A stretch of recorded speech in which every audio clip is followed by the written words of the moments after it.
Rodrigo, encantado de recibirlo de nuevo. Don Rodrigo,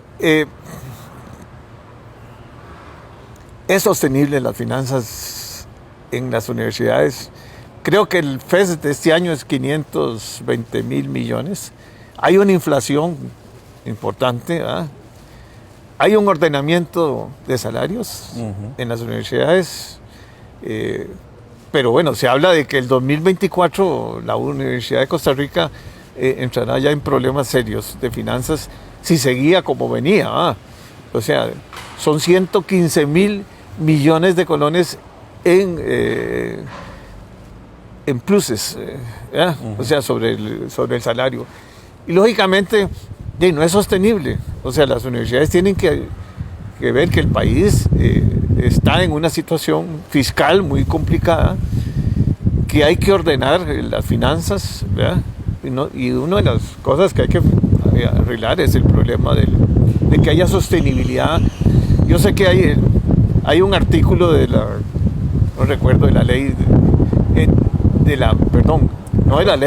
de la Constitución, en que habla de lo que tiene que traspasarse a las universidades públicas. Pero ustedes son Costa Rica, no son una isla en Costa Rica, ¿verdad? Para nada. Y los estudiantes y los profesores tienen que entender que hay limitaciones, que estamos en una situación compleja, con una guerra en Europa muy difícil, ¿verdad? Hoy me preocupó mucho porque ya se hablan de 800 millones de dólares que le mandó primero en armamento, y ahora van a volver a hablar de otros cientos de millones de dólares para armar a Ucrania y parar esa matanza tan cruel. Pero quien está poniendo los muertos son Ucrania y los rusos también, ¿verdad? Sí. Por una situación que requiere de verdad de diálogo, hay un problema cultural, hay un problema complejo, porque ya sabemos qué fue lo que pasó. Ucrania pertenecía a la Unión Soviética y se separó, pero ya eso no es el tema, pero el tema es un tema en que está creciendo los costos, ¿verdad? De todo. Y parte de lo que hay que analizar es entonces, bueno, habrá que hacer ciertos ajustes, ¿verdad?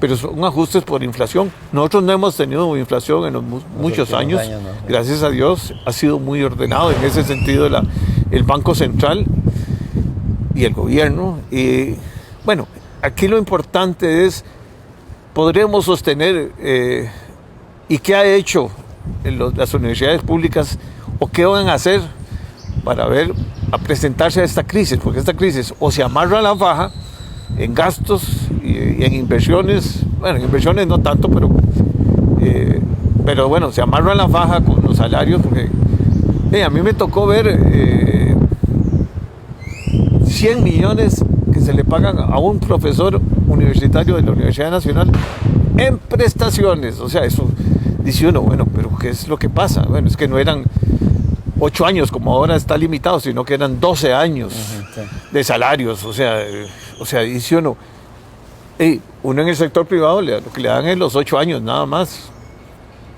Sí, bueno, ahora son 10, perdón, en las universidades, ¿verdad? 12 dijo la cuarta, cuando hay convención colectiva. Cuando hay convención, pero ya sabemos que hay sindicatos en todos, y sindicatos fuertes, ¿verdad? Pero ya los sindicatos tienen que tomar medidas. O sea, no puede ser que siga, y hablemos de un poco del empleo público. O sea, acaba de pasar esta ley, dentro de un año se termina ir implementando. Ustedes tienen un programa especial para ir ordenando también sus... Sí, mucho que hablar, don Jorge, alrededor de este tema, y que es importantísimo de verdad para el futuro de las universidades y para el devenir de nuestro país. Veámoslo por partes. Primero el FES, Fondo Especial de Financiamiento de la Educación Superior, que tiene sustento en el artículo 85 de nuestra Constitución Política, que establece incluso con un mecanismo, es raro que esté en la Constitución, pero así está, de cómo se negocia, y es el seno de la Comisión de Enlace, ministros y rectores. ¿Y qué es lo que dice en concreto para la negociación del FES de un año en particular? Primero, que no puede ser menor que el año anterior, o sea, no se puede disminuir. Y en segundo lugar, que tiene que recuperar el valor adquisitivo de los recursos, o sea, la inflación. En esto de la inflación es donde hay un poquito de negociación, porque el resto está establecido ahí. Y en los últimos años hemos negociado con base en la inflación interanual a mediados de año, que ha sido muy baja. Por ejemplo, para el 2022 habíamos acordado 1.34%, que es la que había a junio del año pasado. Y vea cómo se ha disparado, más bien. Sí. Entonces, pero esas son las dos bases que tiene la Constitución política. Pero es que los ingresos del gobierno no se van a disparar así, no, ¿verdad? pero sí, también. Pero vea que dice la Constitución política, no puede ser menor del año anterior y tiene que recuperar el valor adquisitivo del dinero con el paso del tiempo. Y obviamente eso nosotros tenemos que verlo también dentro de la estructura, el entorno particular de las finanzas, del presupuesto de un año en particular. Y con la gran crisis fiscal que sufrimos, sobre todo por la pandemia en el 2020 y 2021, también conscientes de esa situación, llegamos a acuerdos con el gobierno de posponer una parte de los recursos para recibirlos más adelante cuando mejore la situación. No podíamos renunciar porque están establecidos en la Constitución política. Pero vea que en el año 2020, que fue el primer año de la pandemia, acordamos con el gobierno posponer para el futuro 35.000 millones de colones en ese momento. Y en el año 2021 fueron alrededor de 26.000 millones de colones también que pospusimos para más adelante. Es alrededor de 60.000 que en algún momento tendremos que recuperar, porque ni el gobierno puede renunciar a dárnoslo, ni nosotros podemos renunciar a recibirlo. Pero estamos haciendo un plan para plantearlo a las nuevas autoridades de recuperación de ese dinero con dos propósitos. Uno, atender el rezago educativo del país, y dos, la reactivación económica con énfasis en los territorios. Y creo que va a ser sumamente beneficioso si se logra efectivamente traer con esos dos fines, que son fines nacionales, donde a la universidad podemos aportar muchísimo.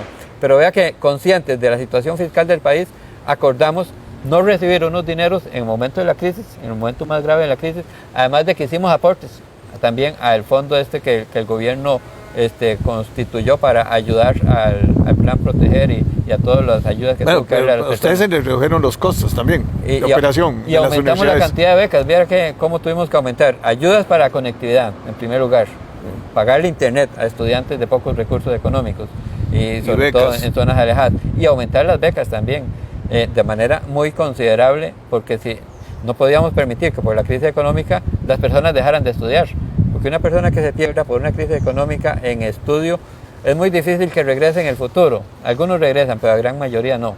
Y entonces, en esa situación tan crítica, aumentamos ayudas y becas a estudiantes, le dimos aportes a este fondo del Estado, pospusimos recursos, conscientes de la situación, porque somos parte del país y en eso tenemos que tenerlo muy claro. Pero también tenemos que pensar en el futuro y en esa sostenibilidad en el mediano y largo plazo.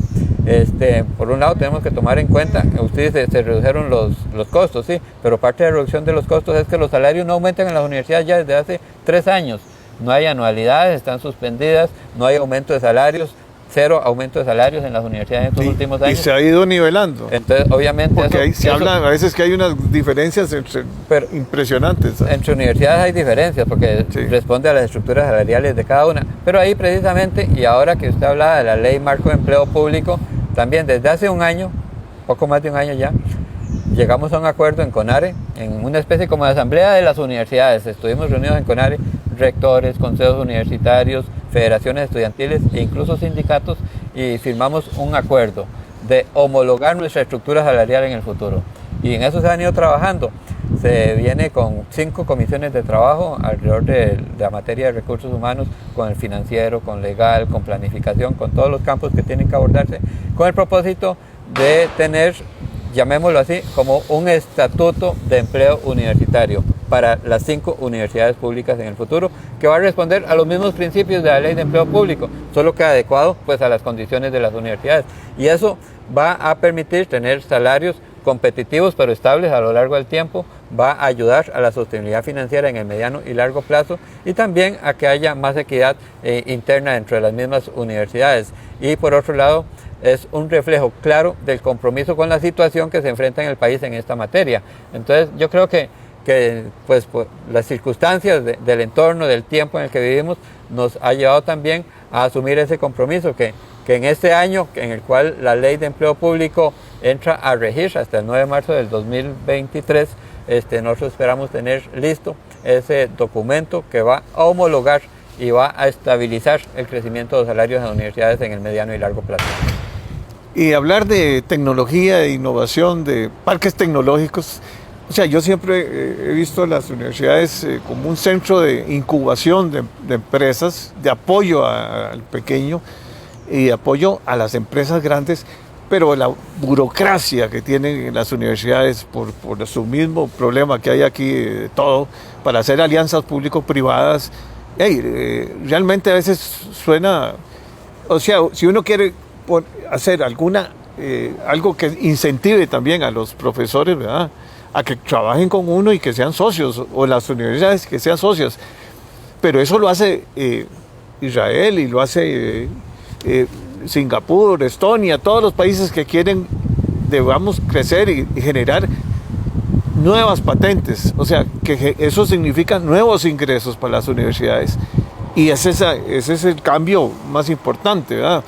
Yo sé que las universidades hacen investigaciones y todo eso, pero vamos a ver, en la parte social, ¿verdad? Pero ya hablar de lo que es la innovación, el apoyo, no solo a las pymes, sino también a las empresas, porque ahora tenemos un motor fuertísimo que son todas estas empresas que están en las zonas francas, que traen tecnología y que necesitan recursos humanos, y que ese es el futuro posiblemente para poder, porque nosotros, tanto en agricultura como en industria y en servicios, tenemos que ser de alta calidad.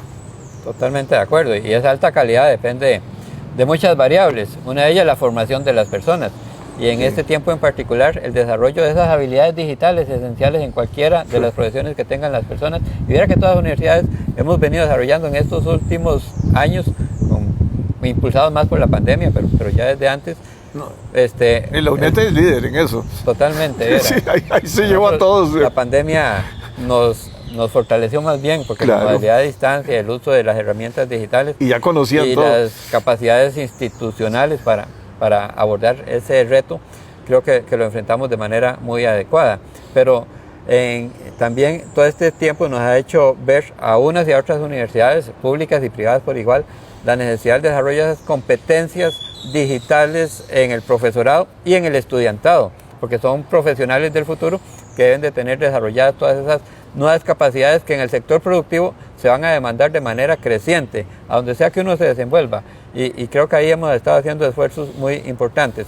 Pero el otro campo es el que usted mencionaba de vinculación con el sector productivo. Y ahí creo que también se ha avanzado, a pesar de que hay una satanización de la relación público-privada, ¿verdad? Y no solamente con las universidades, que es sino corrupción, todo es corrupción para muchos y esas hay una serie de restricciones legales que también nos impiden a nosotros hacer más cosas. Bueno, y ahí hemos creado también, gracias a la Ley de Promoción de Desarrollo Científico-Tecnológico, las fundaciones universitarias, que facilitan un poco ese campo de acción. Pero aún así están hay restricciones, porque la misma Contraloría impone restricciones al funcionamiento de pero hay que cambiarlo, de las fundaciones, y ahí estoy de acuerdo. Necesitamos hacer esfuerzos que potencien esa capacidad de vinculación con los sectores productivos, pero también se ha avanzado mucho en esa vinculación, sobre todo haciendo uso de las capacidades que tienen las fundaciones universitarias, donde sea entonces ese encuentro de triple hélice entre academia, sector productivo y Estado. Claro, es que ese es el futuro. Así trabajan todos los países que se han desarrollado tecnológicamente. O sea, es que cuando uno dice que en toda la historia de las universidades prácticamente no hay una sola 2 o 3 patentes, entonces hay unos grandes desafíos siglo XXI. A mí que no me digan que somos líderes en generación de patentes, ¿no? Porque no tenemos nada. No somos, como país no somos líderes en generación de patentes. Y eso es el futuro. Y creo que es uno de los retos que tenemos nosotros, que enfocar acciones para comenzar a producir patentes comerciales, patentes tecnológicas, patentes de esa naturaleza que deben de surgir de la capacidad, del conocimiento, de especialización de las personas en las universidades, vinculadas directamente con los sectores productivos, pero con metas de esa naturaleza. Y con la triple S, como bien lo dice. Sí. Porque eso existe yo tuve la oportunidad de ir a conocer países como, no sé, China, Taiwán, Corea, y es admirable, o sea, un Singapur y todos estos países asiáticos, ¿cómo creen en eso? ¿Verdad? Sí. Y los mismos americanos, no hablar, ¿verdad? Pero sí, Israel es otro que genera más patentes per cápita que en ningún otro país del mundo. ¿Y por qué? Por la necesidad.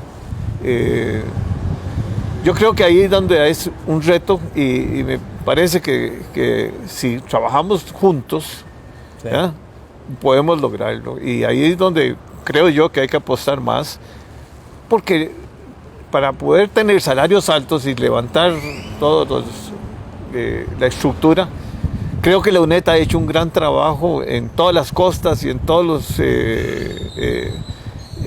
30 y pico tienen ustedes de sedes. 37 sedes. 37 sedes y han vinculado con las pymes y han hecho una labor pero impresionante. Pero eso es la UNED. Yo creo que aquí, Rodrigo, tenemos que juntarnos y de verdad que el pueblo de Costa Rica entienda que ahora no hay límites, o sea, no puede ser que uno ahora para los nómadas digitales ha sido, bueno, sí, es el mejor ejemplo de lo que sucede en Costa Rica. Todo es un entrabamiento tan espantoso. Para hacer el reglamento. Para hacer un reglamento, sí, y que si se va a quedar más de 3 meses o de migración, el otro. A mí que me tocó un poco ver los... Lo otro es la conectividad, ¿verdad? Lo otro es la conectividad. ¿A dónde van a ir los nómadas digitales? Sí, sí. No, en la playa no hay. Sí, sí. Y eso ya como lo sufrimos en las universidades, por la capacidad de conectividad que haya en las diferentes regiones y territorios del país. Porque es indispensable hoy en día para todo. Para educación, para trabajo, para entretenimiento incluso, para salud, para todos los derechos fundamentales. No, es que me parece a mí que la conectividad es un derecho como la electricidad, como el agua, claro, como las carreteras, todo, es parte de la infraestructura, pero ahí vuelvo a lo mismo, que el gobierno haga alianzas, no que se vaya a meter solo, ¿verdad? Porque ya el gobierno no tiene recursos, ¿verdad? Creo que ni la alianza del MEP con la Fundación Omar Dengo funcionó para la red esta educativa que era tan importante y que sigue siendo indispensable para el futuro del sistema educativo. Pero yo sí creo en la Fundación Omar Dengo, también, de hecho. Pero vea como un proyecto de interés nacional como ese se detuvo también. Bueno, Rodrigo, yo creo que vamos a conversar. Muchas gracias. Vamos a tener que seguir conversando, sí. Claro, gracias.